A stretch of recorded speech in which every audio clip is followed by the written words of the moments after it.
Part 2.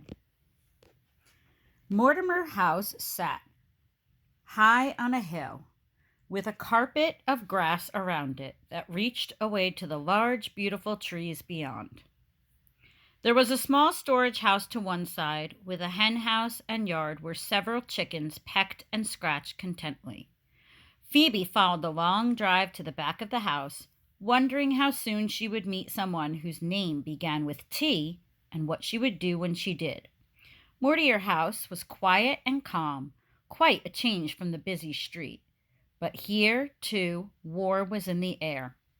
A tall, thin woman opened the back door. She looked very surprised when Phoebe told her who she was. "Why, you're nothing but a child," she said. "How are you going to take care of this big place?" "I'm strong," replied Phoebe, standing as tall as she could, "and I work hard. I'll have no trouble."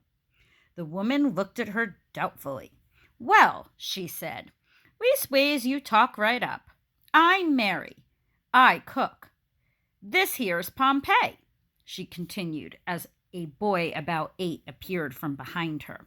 "He's my boy. He'll be a help to you, bringing in firewood and such like that." She led Phoebe through room after room of beautiful, shining furniture, upstairs and more stairs, across carpeted floors, all silent and waiting. Finally, on the top floor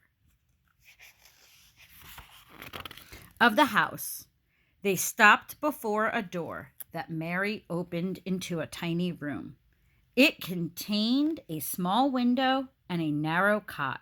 "This is yours," she said. "I'm in the kitchen should you need me." As soon as the door closed, Phoebe sank down on the cot. Already she missed the Queen's head and her father. If she were home now, she'd be helping him ready the tables for dinner. At the thought of her father, Phoebe rocked back and forth on the cot in despair, still clutching her bundle. How could she take care of this big, quiet, unfriendly house with its gleaming floors and stiff furniture? And take care of General Washington, too. She could not do it. Her father had asked too much.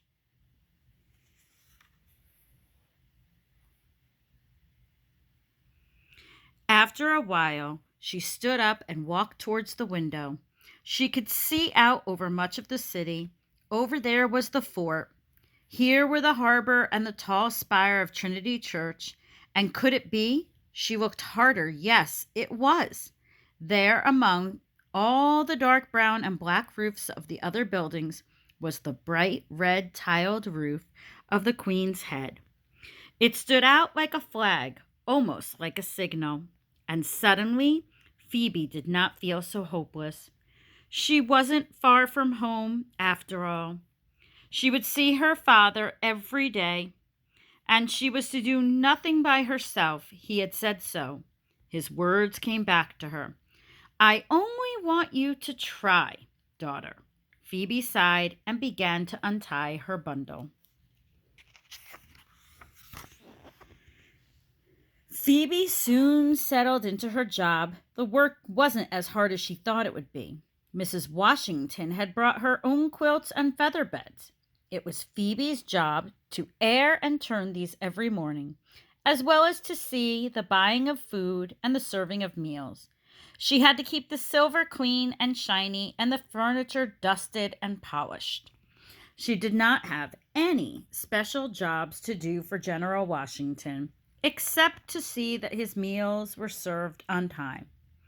He was very particular about having dinner served promptly at 4 o'clock, and Phoebe sometimes had a hard time getting everything finished by then. General Washington never said very much.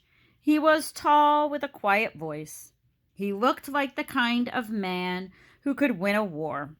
Mrs. Washington was to have a fresh egg each day, and Pompey, who was a lot of company to Phoebe even though he was only 8 years old, helped by visiting the hen house early every morning. When dinner was over, he and Phoebe often stood on the kitchen steps and fed the hens leftover scraps of bread from the table.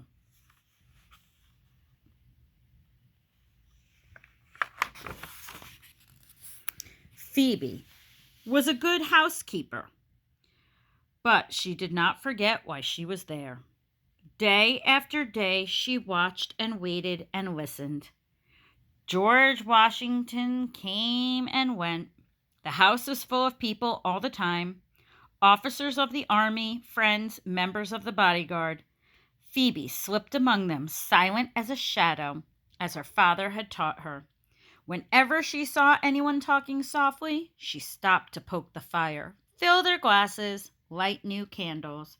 But still, she saw nothing, heard nothing.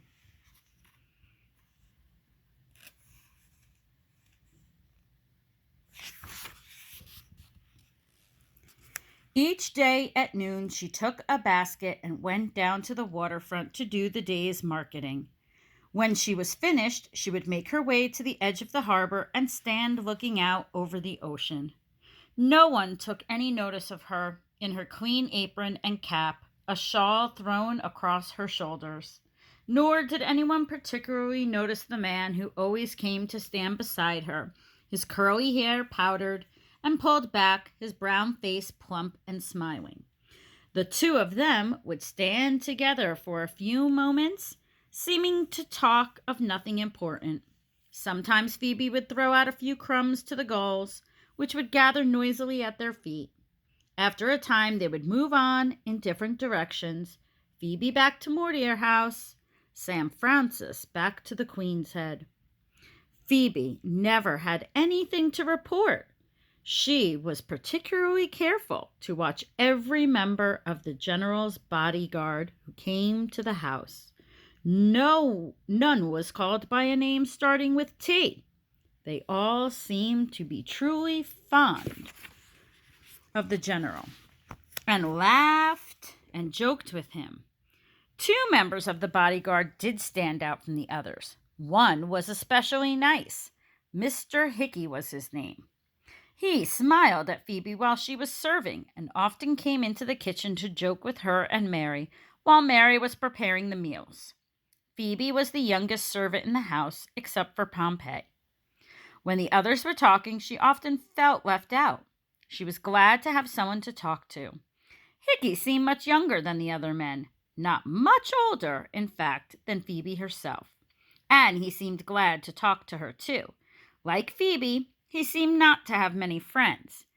Phoebe often saw him sitting by himself at the edge of the woods.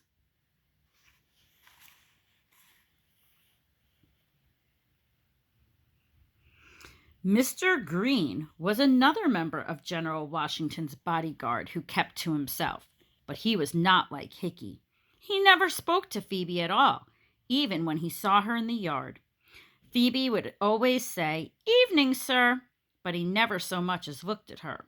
From what she could tell, he didn't say much to anyone, even at dinner time, when everyone did a lot of talking. Though his name didn't begin with T, Phoebe made up her mind to watch him very carefully. There was something about him she didn't like.